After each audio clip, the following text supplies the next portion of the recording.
Fala trader, Daniel na área do Caminho do Trader, espero que esteja tudo bem aí com você. E no vídeo de hoje nós vamos falar sobre Drawdown. Mas o que é o Drawdown? Nesse vídeo você vai entender e vai entender por que é tão importante saber sobre Drawdown no trading. Bem, o mercado, como você sabe, tem altos e baixos, né? Então a gente não vive só de ganhos na renda variável, como está no próprio nome, né? A renda variável varia. E as perdas vão fazer parte desse jogo. Por isso que a gente tem que estar sempre preparado para as perdas, saber como lidar com as perdas no mercado financeiro. O maior problema que eu vejo nos iniciantes é que eles focam demais no lucro. Na cabeça deles só passa a palavra lucro, lucro, só tem isso na bolsa. Só que eles não entendem que você tem que olhar os dois lados da moeda no trading. Quando você vai operar na bolsa, o prejuízo vai te ensinar muito mais às vezes do que os seus próprios lucros. Então você tem que saber como lidar corretamente com os prejuízos para você ter resultado na bolsa. Então no vídeo de hoje eu vou explicar sobre Drawdown. Você vai entender com mais clareza o que é isso, que métrica é essa que a gente usa no trading profissional e como você vai poder usar essa métrica para gerenciar melhor os seus resultados nas suas operações. Bem, o drawdown nada mais é do que a queda máxima da sua conta em algum determinado momento. Eu vou dar um exemplo. Você começa a operar aí com 10 mil reais, ok? O seu patrimônio total é 10 mil reais. Aí vamos dizer que você faz 1, 2, 3 trades bons, legais ali e esses 10 viram 12, por exemplo. Você está indo bem e tal. Mas aí, como a gente sabe que nem tudo são flores, né? Em algum momento esses 12 começam a cair. Eles vão para 11, para 10, para 9, 8, até chegar no 6, por exemplo. Então vamos lá, você tinha uma conta que começou com 10 mil reais, ela foi para 12 mil e agora ela está nos 6 mil reais.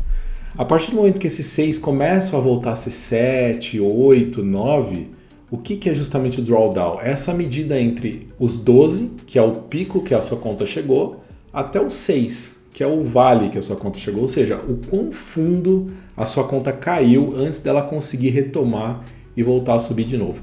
Esse é o famoso drawdown. E temos 3 tipos de formas de medir um drawdown. A gente começa pelo drawdown máximo, tá?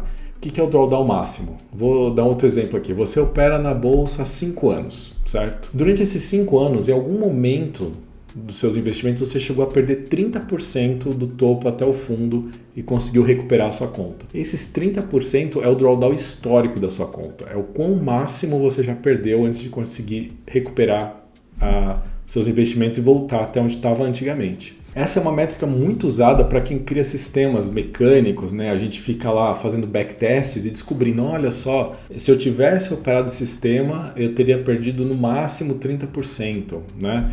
Se eu tivesse operado esse sistema, eu teria perdido 20% ou 10%, enfim.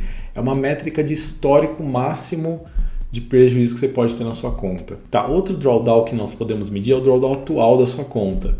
Por exemplo, vamos dizer que você está operando agora na bolsa e infelizmente está tendo momentos ruins aí, está tendo prejuízo atrás de prejuízo. Então esse drawdown atual é o que a gente consegue descobrir através de uma métrica também para saber, olha, quanto eu estou perdendo no momento, eu fui de X a Y na minha conta. E a gente tem o drawdown absoluto, que seria a última forma de medir.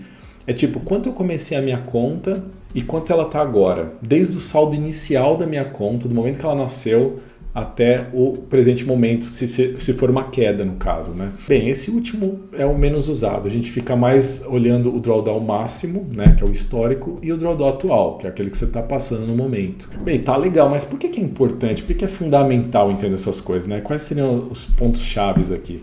Bem, primeiro que o drawdown ele é uma métrica de avaliação de risco, ou seja, a gente consegue saber por ali quão volátil é a sua conta. Então imagina que sua conta parece aquela montanha-russa, assim, sabe? Já viu? Que vai de 10 para 20, 20 para 5, 5 para 30, 30 para 5, ou seja, você tem uma conta que ela varia demais, ela tem muita volatilidade. E quanto maior for essas variações, pior. Quer dizer que a sua conta ela é muito volátil, ela é muito...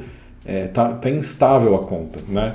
Então, pelo drawdown a gente consegue ter essa métrica de risco da conta, ok? Então, como eu disse, um drawdown muito absurdo, que você vê que tem picos e vales muito altos, significa que talvez exista alguma ineficiência na sua estratégia. Será que não tem algum ponto que você precisa melhorar nessa estratégia aí para diminuir esse drawdown? Ter uma vida mais suave? Você precisa dar uma olhada. Para isso que a gente usa essa medida. Outro ponto importante de olhar o drawdown, o impacto psicológico. Esse é um dos mais importantes que tem. Tá? As pessoas não conhecem essa questão, mas o drawdown não é só um impacto financeiro. É isso que você tem que entender. O drawdown é um impacto psicológico também. Imagina você saber que você tem 100 mil na sua conta e ver que você perdeu, você está só com 50 mil agora, você imagina psicologicamente o impacto que isso não vai causar na sua vida, né? E outro ponto é o caminho para recuperação. Imagina só que você tinha uma conta aí de 10 mil reais. Ela foi para 5 mil reais, ou seja, você perdeu 50% dessa conta. Se você ganhar 50%, você não volta para 10 mil, você volta para 7.500 reais. Ou seja, você precisaria de 100% para voltar aos mesmos 10 mil reais. Olha como o drawdown ele impacta absurdamente a sua conta. Pode fazer as contas. Você vai ver, se você perdeu 50%, você vai precisar de 100% para voltar onde você estava.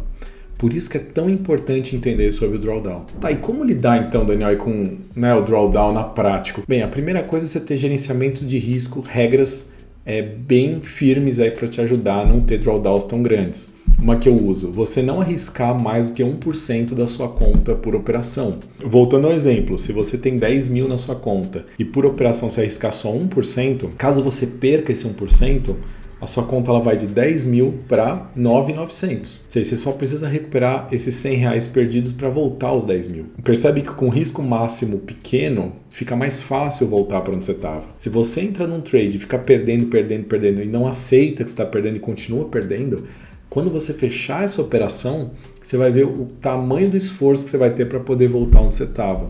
Outra coisa é ter disciplina, ter um plano de trade muito claro, regras claras, tipo, você tem que respeitar as suas regras. Isso é essencial para o seu sucesso. Então você precisa entender, tá, que o drawdown faz parte do seu trabalho como trader. Eu vejo muita gente entrando em desespero quando começa a ter drawdown, né? Você precisa entender que o seu método vai passar por drawdowns. Não interessa se é um método mecânico, automatizado, não interessa se é um método mais discricionário, não importa. O método que você estiver usando vai passar por drawdowns, isso é fato. O mais importante não é você se desesperar, é você entender como você pode lidar com esses drawdowns, como é que você diminui drawdowns. Isso é o mais importante. Outro ponto muito importante, não se vingue das perdas. Falo por experiência própria, por experiência pessoal nisso. Muitas vezes quando eu tinha prejuízos, o que eu fazia? Eu ia lá e abria uma posição muito pesada que era para conseguir recuperar essas perdas. Cara, isso é receita para ter problemas na bolsa. Porque eu te garanto que a maioria das vezes vai dar errado. Você está operando de uma forma totalmente emotiva, com raiva, e isso, adivinha onde vai te levar? Você já sabe, né? Mais prejuízos, mais perdas. Então, nunca se vingue. Se você está vendo que está tendo prejuízos, a melhor coisa que você faz é o oposto, é diminuir sua posição, dá um tempo, começa a se recuperar do que você está fazendo, espera a poeira baixar, depois você volta a operar com calma, ok? Nunca se vingue do mercado, tá? Escolha um risco pequeno. Se você acha que 1% que eu falei aí é muito, começa com 0,5%. Ah, é muito, Daniel, faz 0,2%, 0,1%. Ou em vez de operar com uns 10 mil reais, opera com menos. E só para você entender a matemática aí da recuperação, imagina que você perdeu então 10% da sua conta. Você vai precisar agora de 11% para voltar onde você estava. Tá? Aqueles 10 mil que eu falei, se você perdeu 10%, você precisa ganhar 11% para voltar aos mesmos 10 mil. Só que imagina que você não perdeu 10%, perdeu 20%. Agora você precisa de 25% para voltar aos 10 mil. E se você tivesse perdido 50%? Você precisaria de 100% para voltar aos 10 mil, como eu disse anteriormente. Perceba que quanto maior o drawdown, mais difícil a coisa fica. Então evite ou diminua o máximo que você puder os seus drawdowns. Estude como fazer isso, ok? É isso que você precisa aí no seu método. Bem, então, conclusão do vídeo. Drawdown é uma realidade no trading, tá? Não dá para fugir dele. A gente tem que entender que a gente está num ambiente variável, é impossível não ter drawdown. Quem te falou que não tem drawdown, que tem essas estratégias milagrosas aí de 100% de acerto, essas coisas, você sai correndo, tá? Porque isso não existe, ok? Até os maiores traders do mundo, todo mundo tem drawdown. Quanto melhor você souber gerenciar o seu drawdown, mais profissional você se torna aí nos seus investimentos, ok? E não encare ele como inimigo, tá? Drawdown é uma métrica, é como outra métrica que você pode usar para te ajudar a monitorar os seus resultados e ver como você pode melhorar os seus resultados, ok? Sua capacidade de lidar com perdas vai ser o que vai te ajudar a progredir e prosperar na bolsa. Então estude suas perdas, aprenda com elas e opere aí com consciência, beleza? Bem, se esse vídeo te ajudou a entender o que é o drawdown, como lidar com ele, deixa o seu gostei no vídeo, compartilha aí com algum amigo que precisa também ouvir como é que funciona, o que é o drawdown. Deixa aí seu comentário, quero saber se você já sabia desse termo, se você tem regras para isso. E te vejo aí no próximo vídeo. Valeu!